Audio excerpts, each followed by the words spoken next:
In this episode of Pedagogy After Dark, I explain why instructional design makes a difference.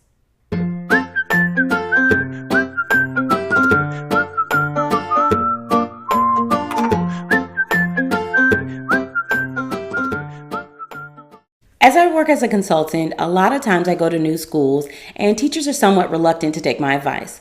I think maybe there's a belief about consultants that we're all talk and no experience. So what I've started to do is to give new teachers that I work with a copy of one of my units. And a lot of times I think they probably only teach it because it's something to do. They pick it up one day while I'm gone and they teach it. And by the time I come back, they're a lot more open to my advice. They want to know why the unit worked, why their students paid attention, why they were able to get their students to think this way. And what I tell them is that it's all about the instructional design.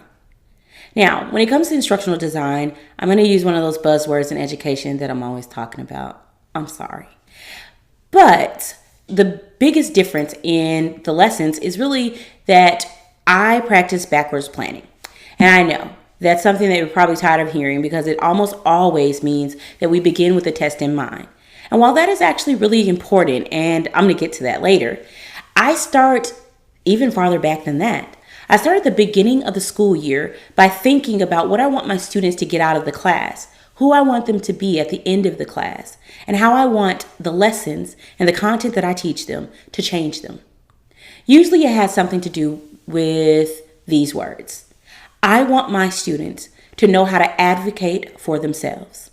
And so everything I teach them is really coming from an area of experience and interest for me, which is law. I want my students to understand how the world works and how the world will challenge them to justify and defend their positions, their beliefs. What that means is that everything that I teach them has a component that looks like that. It means that each of my units has a core value that's really at the heart of it. Something I want my students to learn, like justice, integrity, and things like that. Those are things that you can also plan for, as long as you're really intentional from the beginning about where you want your students to be at the end. Now, so what does that mean? How do I plan a unit with great instructional design? Well, you start at the beginning by choosing a goal for the class, then a goal for each unit that basically explains how that unit is going to contribute to the overall goal. So you can look at this as stating an essential question, but those essential questions can't always be all about content.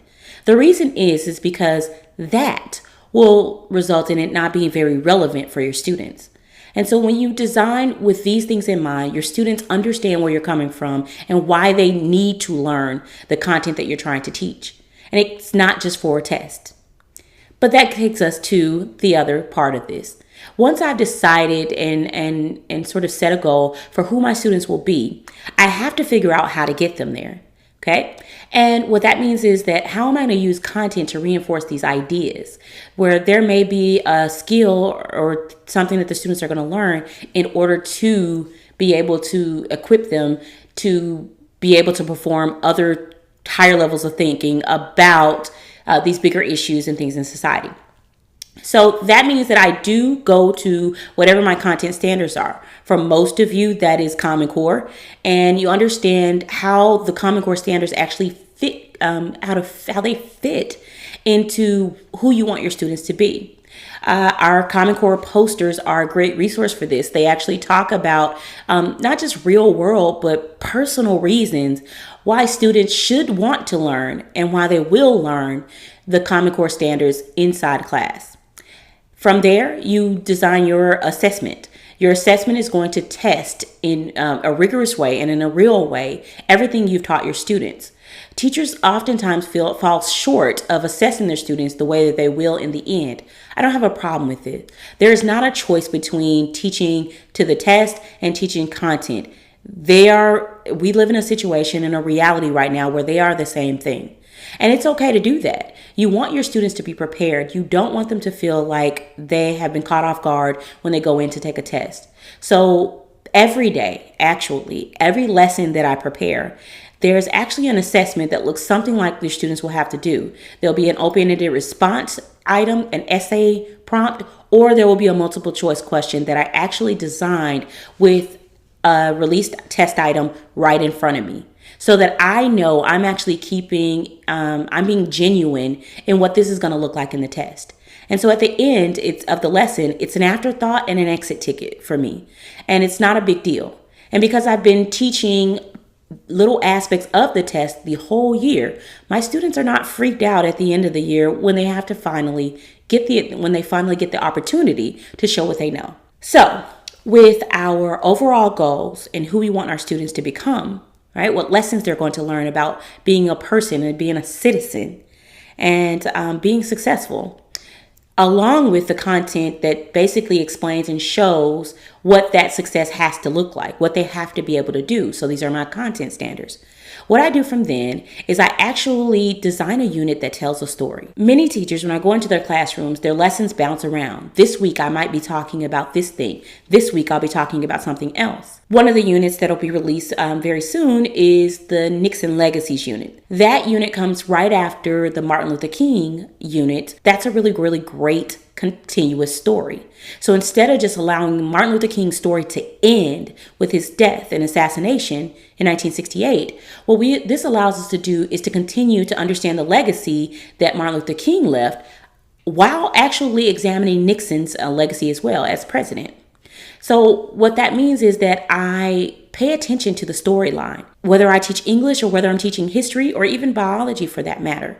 I pay attention to how all of these things are connected. We talked a little bit about this in the literature session. We talked about leaving breadcrumbs for your students to follow. We know that learning is so much about making connections. It's about those neurons and those synapses firing. And a smart student is really just a student with the ability to make those connections. And so what really intelligent students are able to do is to make connections to information. Think of it like having a lot of access points to one thing. So when our students are able to think clearly, when they're able to write and come up with ideas, it's because they can see the connection between those ideas.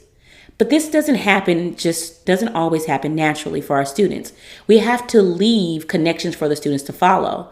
We have to force them to examine the way in which one thing sort of counteracts another. And the only way we can do that is with intentional planning. So think of it like a storyline or a plot diagram. What is going to be the exposition of your stories? What can you teach that's going to introduce them to the basic concepts, situations, and characters that they're going to be learning about? From there, you're going to introduce a conflict. You're going to show where this person's life took a turn, or this character's life took a turn. And then finally, you're going to go to the climax and then sort of how it ends, but also understand that the story continues. So that when you're done with one short story or one lesson, you sort of make a connection and sort of lead it into the next thing. And then you compare the two. And then you add another story and you compare all three. So that it's important for students to understand that nothing you teach them ever goes away. But that's a difficult thing to do when we teach one standard at a time and we teach them in isolation. And then we really do jump from one story to another. Intentional design is great instructional design. It means that we don't allow things to happen by chance. Yes, there will be some questions and things that come up without that you hadn't planned for. But those are your teachable moments and you should take them when they come. But most of what you need to happen for your students to make those connections, for your students to get the most out of every lesson and every unit and every school year, you have to practice really, really great instructional design. You can look at that instructional design as intelligent design. Like a lot of people, there's an argument about that, right? How do we get to be the great intelligent species that we are? Most people don't think that happened randomly. Well, I can tell you for sure in a classroom, great units, great lessons, great classes, and great students don't happen randomly either. It takes a lot of work.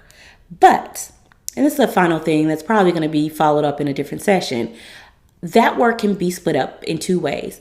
You can take advantage of the wealth of resources out there. I know Teachers Pay Teachers has a really, really great one, and a lot of teachers will Google things as well. I like to design my units where they have all of these things in mind so that a 4-week unit is really a story with all of the components connected to each other. But those are things that you can also do. It helps to use the resources that are available to you, but understand that these resources who are developed by different people aren't generally going to have a path that is connected. They're not going to have commonalities and a thread that you can pull through unless you really, really work to do that. What I can offer you is the impact that this kind of instructional design will make on your students. Your students will think more deeply about the information that you introduce, because instead of your students lacking background information and prior knowledge, which a lot of our students do, you're building prior knowledge with every unit that you add. You're giving them a frame of reference and other information that they can attach this to, which forms a stronger connection and an easier pathway inside their brains. In doing this, let's say, I'll give you another analogy, another example. If you're like me, it's very easy for your computer desktop to become like a mess of files that are randomly distributed around the desktop itself, okay, with no order or no organization. And when things like that happen, if there wasn't a such thing as a search engine, a search feature of the computer, I would probably lose a lot of different stuff. But that brings up two important pieces of information. Now that I own a company and I have to be more organized because I am working with other people, then what I find is two things. Well, one thing, and this is something our students do as well, is that they don't associate information with the proper keywords. Right? So that if I'm looking for a document that I've lost in all the clutter and I haven't been very intentional about how I was going to name it, what I was going to frame it as, then I have difficulty finding it. And then finally, I understand that if I create folders that groups information, it's a lot easier for me to see the patterns in that information and understand where things are most likely to go. So even then, it's easier for me to retrieve information. Now, all of this happens with instructional design, and I know I've been speaking about the brain like it's a computer, and that's because it is. It's the most advanced computer on earth, and if we don't teach our students how to use it, well, we'll lose it. And that's not a battle that we want to lose. So what do we want our students to do? We want them to follow our lead. We want to be prepared, we want to be organized, and we want to have a systematic way of teaching everything. If there's a quality your students are lacking, you can also help yourself with classroom management, not just because you're prepared and you're organized so that you can transition very quickly from one thing to another, but also because you're teaching them to be the type of people you want to teach and the type of people who will teach others those sort of core values and things. So with that being said, if you are very intentional about your instructional design, you will have a really, really great group of students, and they'll follow your lead and your passion, and they'll understand how this is going to help them. I wanted to leave a resource. This actually is a resource that's available. It's a planning template for really, really great instructional design. You can look at it. It's sort of intensive for most people, but the advantage to it is that you are always improving upon your instruction. It actually guides you through the process of, I use a strategy called earmarking. And so EAR stands for engagement, alignment, and rigor. And so even the planning template actually starts with alignment, because this is where you're going to actually set the goal for the content and information that you want your students to know. The next part is the engagement. This is where you're going to build background and connect your students' learning to something that's interesting to them. Usually it's a lot of writing. And you'll see that in the units that I produce, because they're meant to connect the students' personal experiences and their lifelong goals to the content that we want them to learn. And then after the engagement, which is the piece about bringing them in, there is the rigor, which is really the deep questioning that I'm going to actually focus on my students. But along the side of this planning template, there's actually a parallel structure for teachers, where the teachers actually give themselves feedback. And this is also a great mechanism for administrators to give feedback to their teachers as well about specific details in their text. There's also a place for teachers to keep their own feedback and write notes about instruction. If you're like most of the teachers I know, your third period class does not get the same instruction that your first period class gets. And that's because you learn stuff along the way. So if you leave these notes, then you'll know how to go back and edit things throughout the summer to really shore up these lessons and even improve if you're designing your own lessons. And so we've talked about the advantages that your students will get from this type of instruction. And the real advantage, and what will probably interest you most, is that with these changes to your instructional practices, you can do what we always say in closing: have fun teaching.